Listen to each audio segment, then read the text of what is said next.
Hello, hello. All right, so we are going to go ahead and get right into it. I don't like for these videos to be super long when you guys try to rewatch them because I value your time.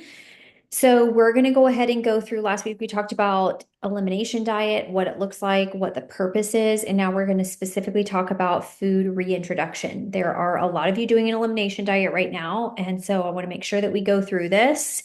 Um, just to recap, an elimination diet is anywhere between 23 days minimum and 6 weeks. And this is something that's very personalized. Like I am going to work with each of you on what I want you to do based on your testing. There's not a one size fits all. I wish there were. I think it would make it a little more simple, but also like I really want you to have to eliminate as little as possible. I want you to enjoy life. I want you to feel like it's doable. So I really take it on a case by case basis. So if you have some more complex medical things going on, I probably will push you more towards the 6 weeks if you feel like that's doable. But for most of you, like a minimum of 23 days, 30 is kind of right there in the middle. So if you do 23 days and you're like, okay, I'm in a really good rhythm with this, I think I can keep it up and like I'm feeling really good, keep it up for an extra week. This is not something that we're going to want to do super long term. I am all about food freedom, living your life, but we want to get the results. So we've got to set that foundation, and that's what doing the elimination diet is. So let me share my screen and we'll go through specifics for reintroduction. And I want to talk about this in specifically geared towards women's health because I think sometimes when we think of food sensitivities, we think like stomach issues, but there are so many other things that I want you guys to watch out for. So we're going to really make sure that that's our focus. So doing the elimination diet, the aim is that it's a tailored approach to discovering food sensitivities and then strategically, systematically reintroducing foods. Again, like I mentioned last week, if you didn't watch the Q&A last week, go back and listen to it, but it's like letting a paper cut heal so that then we can go back to bending and using our finger and it's not causing the same issues that it was before. All right, so when we're doing food reintroduction, we have completed a minimum of 23 days on elimination, and then we're going to start the reintroduction process. Sometimes with our busy schedules, it's all you can do to figure out 23 days in a row where you're not traveling or have any significant event. So I want you to have this knowledge and know like what the point is. I don't want it to stress you out, and I don't want it to prevent you from doing an elimination diet because you feel like you can't ever find time. Done is better than perfect. And it's the same thing with this. And this is not to say that you can't ever do it again. Just to kind of, I mean, 23 days, we can do anything for 23 days to set the foundation. So this isn't like your only shot. Okay. So don't overcomplicate it. Don't make it bigger in your mind than it needs to be. It's a good reset. But minimum of 23 days. And then we want to start identifying potential trigger foods. Foods can affect hormone balance, energy levels, and just your overall sense of well-being. So it's not just gut symptoms. So we've completed the full elimination period, at least 23 days. Like I said, 23 days to 6 weeks. It's very personalized. If you have questions about how long you should do it, ask me because I know each of your situations. And then we begin reintroducing potential problem foods known as like challenge foods. And we are going to think of like 72 hours at a time. So 2 to 3 days, I'm going to tell you guys 3 days. On day one is when we're going to actually have the challenge food. So let's say like the three big things that I'm going to want you guys to like break down and do this with are eggs, dairy, gluten. Sugar and alcohol are in there. We'll kind of get into that. I usually say like start with what you miss the most, but I really like to do eggs and dairy first because they actually have nutritional benefits. So eggs are very nutrient dense. They are often a culprit of leaky gut and some gut inflammation, but I've never had a case where we couldn't reintroduce them. And this is actually true for myself. I actually did food sensitivity. Eggs were on there. I took them out I probably did it for like 6 weeks.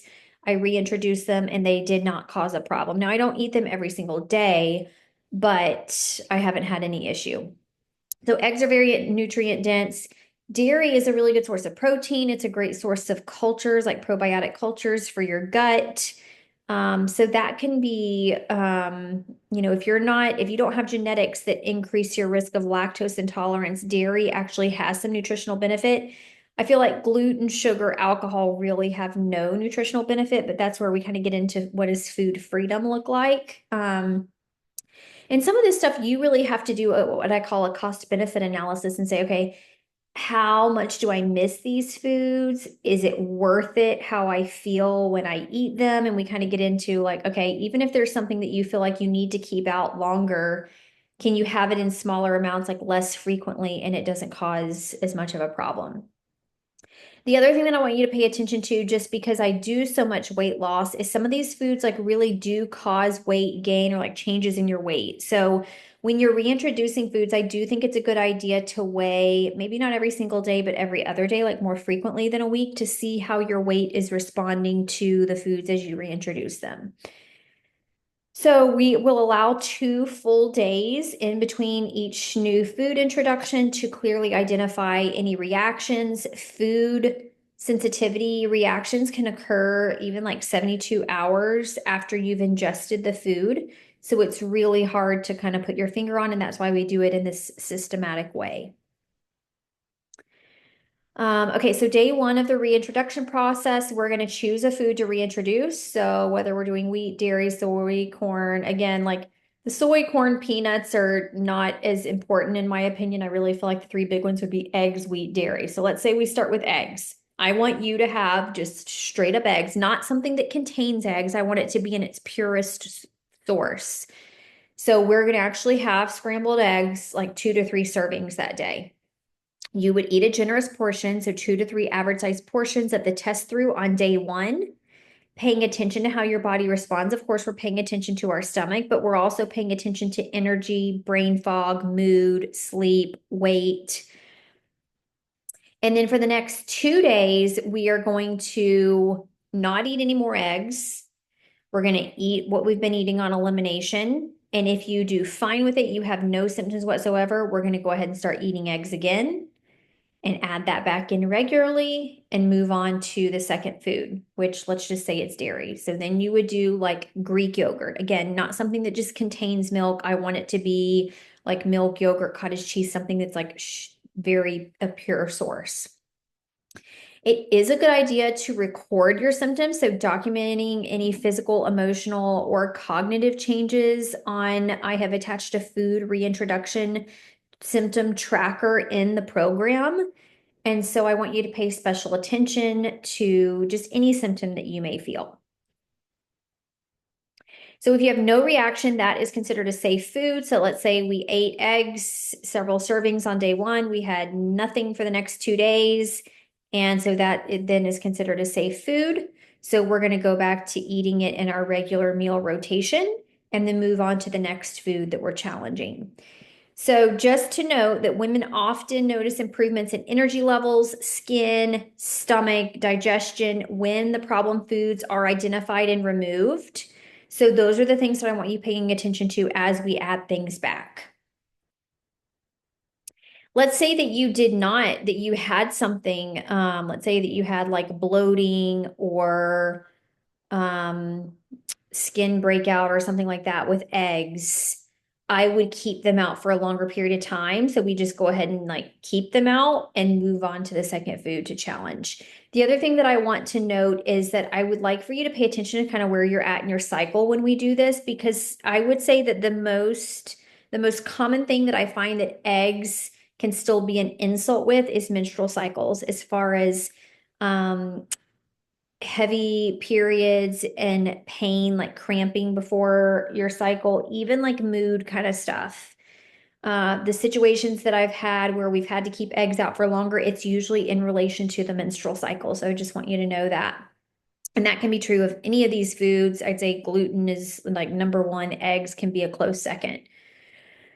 So we're going to continue with safe foods if you had no negative response. We are going to monitor for any delayed reactions, so still kind of being vigilant on day 3 or 4.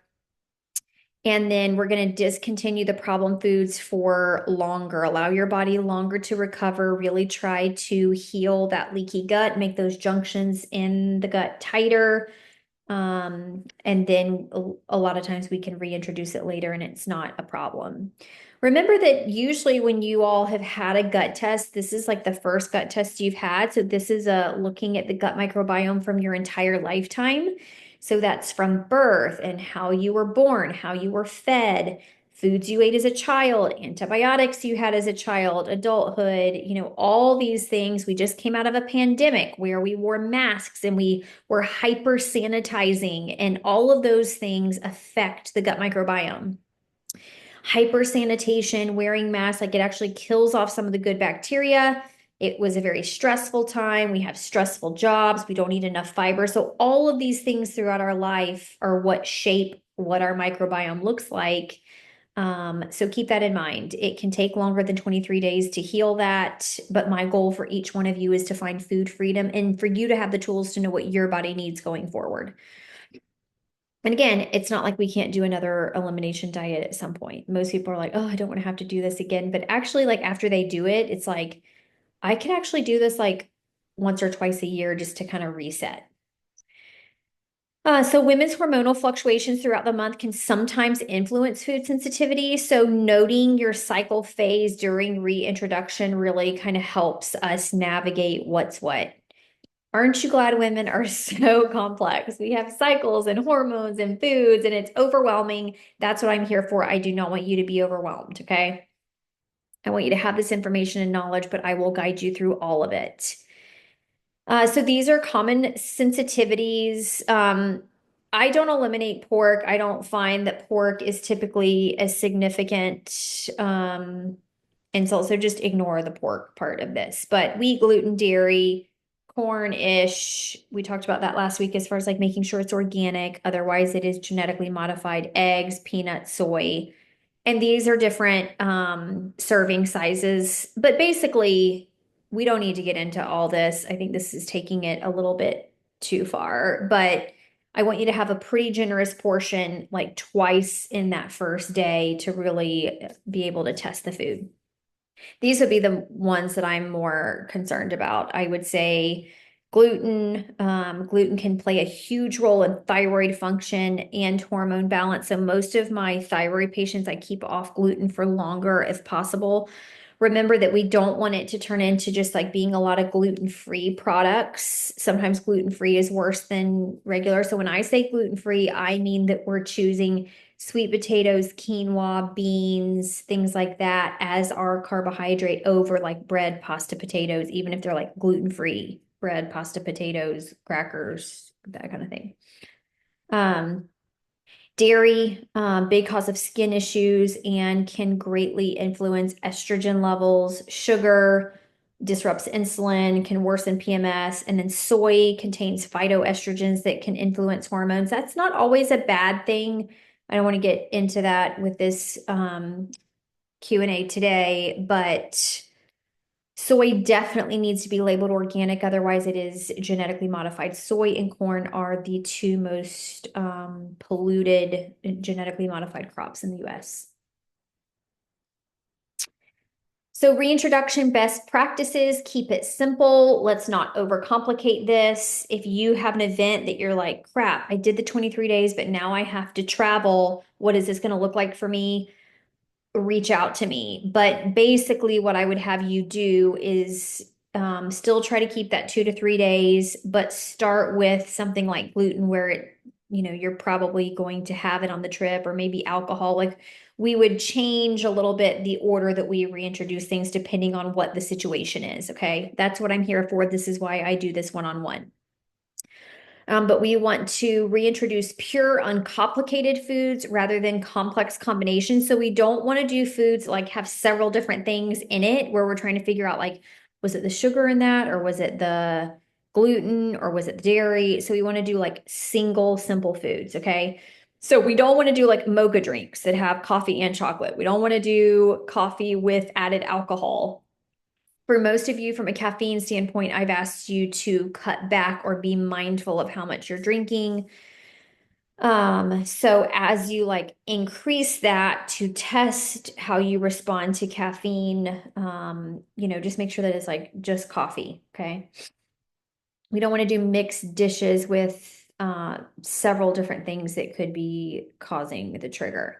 So instead, we're going to do like plain yogurt to test dairy, plain bread to test wheat, plain coffee to test coffee if you've completely eliminated it.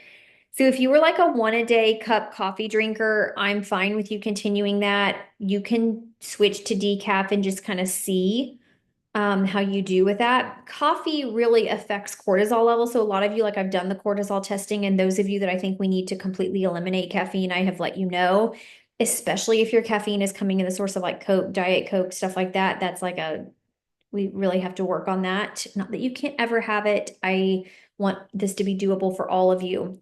But that's like a very individualized situation. And for most of you, if you have any question about that, we've already talked through it. So this approach allows you to clearly identify what specific foods you are okay with and what you can continue eating. So the complex food combinations and foods that can cause confusion would be like pizza or lasagna, where there are multiple potential triggers. So we have dairy, we have gluten, and that makes it really hard to figure out what's what. For grain sensitivities, it's not unusual to react to wheat, but not other gluten-containing grains like rye, barley. So you can test each separately if you're trying to gain clarity with that. This is where I really love DNA Core because I can see on the genetic level what the risk is, and it takes some of this confusion out. I don't typically have people try to reintroduce rye and barley separately. I just think it becomes a lot. And if that's not something that you typically have in your normal diet, it's not like you're going to want to like seek that out and eat that anyway. Um, so I do want you to just know that that is the case, but don't get too hung up on that. And then animal proteins, if we have cut out any of those, which for most of you we have not, we'll add them in one by one. But typically, unless it's a really complicated autoimmune case, I'm not cutting those out. All right, so recognizing food reactions. Again, obviously, things can be digestive issues where we have diarrhea or constipation, bloating or gas, abdominal pain or cramping. Can also be things like energy and mood, so unusual fatigue or energy crashes. I will say for those of you in your first 10 to 14 days of the elimination diet, it is normal to experience some detox symptoms. It's normal not to lose weight right away as your body adjusts and is trying to detox from some of the stuff that we're killing off. It's not unusual to feel tired, even sometimes flu-like. For those of you that are on a charcoal binder to help with that, it can help, but those things are not unusual. And it's actually a good sign because your body's doing what we want it to do. So anxiety or mood swings, depression, brain fog, insomnia, or disrupted sleep. So after that 10 days, you really should feel like, wow, okay, I can see some things start changing. Sometimes it's like, wow, I feel like a cloud's lifted. Other times it's a little more gradual, a little harder to kind of identify. But remember at the end of the day that we're setting that foundation. The work that you're doing is not pointless. It is cleaning up the gut. And then when you start adding foods back in, these are the things I want you to pay attention to. Physical symptoms could be headaches or migraines. There's a lot of migraines that are food triggers. Muscle or joint pain, sinus congestion, runny nose, that's a big part with like dairy. Dairy often will cause postnasal drip, a chronic irritated cough, throat kind of fullness, sinus congestion, runny nose. And then skin. So acne, rashes, that was something that I dealt with when I did an elimination diet and gut healing. I had a rash on my hip that would not go away. I put like every cream known to man on it for months. And it wasn't until I did my gut testing, found the yeast, did the elimination diet, took the right supplements, it's totally gone now. And now I am like, I eat gluten, I eat dairy, I eat eggs, and I haven't had any problem with that. Facial puffiness, water retention, feeling like inflamed and full, and then itching or flushing. And again, a lot of times women notice that food sensitivities fluctuate with their menstrual cycle. So tracking the timing of the symptoms in relation to your cycle can help us make sure that we're taking all of the pieces and parts into account. So tracking your reintroduction journey, for those of you that are super diligent type A students, you can use the food reintroduction tracker, write the date and time of the food and when you're consuming it, any symptoms that appear within 48 to 72 hours, how severe they were. That's kind of where we get into like the cost benefit analysis. If we find that, okay, gluten does bother my stomach, it's not that bad if I eat a small amount, so I can do that occasionally, but it's not something that I want to have in my diet every single day, that kind of thing. The duration of your symptoms, and then where you're at in your menstrual cycle. You do not have to do this. I have done an elimination diet twice, and I would consider myself type A, but I did not write all this down. Um, a great thing for you to do would be in Healthy to send me a note, like with what you're reintroducing and how you're feeling. And a lot of times, like I'll be doing that with you guys anyway, just kind of coaching you through that. And if you ever have a question like, could this be a response to this food that I just ate? Please let me know. And I have gathered data over the years, walking people through this. So I know some similar complaints and things like that. And I'll be able to give you some insight on like, is that something that I would typically see with reintroduction of that food? And that is it. Oh, hold on. No, it's not. Next steps after identifying food problems. Obviously, if there's something that's continuing to be a trigger, we want to keep that out for 3 to 6 months. I always err on the shorter side. So I would say like 6 weeks first, we would try it again. And then if still not tolerating it, we do 3 to 6 months. Um, Obviously, we're doing, for most of you who've done gut testing and things like that, we're doing specific supplements to help alongside elimination kill some of the bad things off. And we really want this to, I mean, I've said it like over and over, but this is personalized to every single one of you. I wish that it could be the same across the board and I could just like give everyone the same resources. So I know that that probably makes it a little confusing because I just can't do it like that. But if you have questions specifically on what you should be doing elimination wise, please reach out to me. But again, like it is specific to the patient. So we want personalized nutrition that addresses your unique needs, supports your hormone balance, your goals. All of you have different goals. All of you have different things you've tried that have or haven't worked. So those are all things that I take into account, like when I'm working with you. Consider future reintroduction. So after the healing period, some foods may be gradually reintroduced in small amounts to test tolerance. I know that alcohol, really, while it sounds great and relaxing, like it does not serve me. It affects my sleep. It affects my heart rate. It, is not helpful.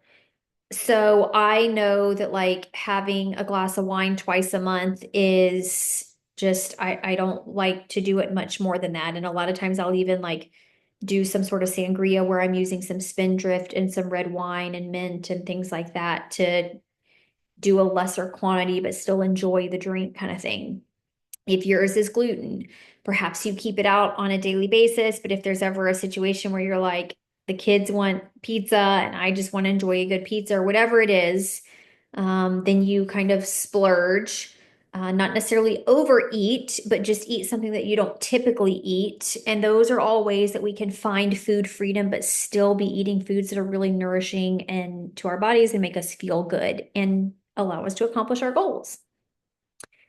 So I will say that it is worth it. So most women find that identifying and removing problem foods leads to significant improvements in energy, mood, skin, hormone balance. I never want to be a functional practitioner that just puts you on a bunch of supplements and doesn't do any of this. You cannot out supplement lifestyle. So we've got to put in the work here. That's what I am here for you for, to coach you through, because the supplements are going to be just an expensive waste of time if we don't do the real work here. I am proud of each one of you for doing this. I hope that you know that I'm proud of you and I'm here to encourage you. If you have any questions, let me know, and we will go from there.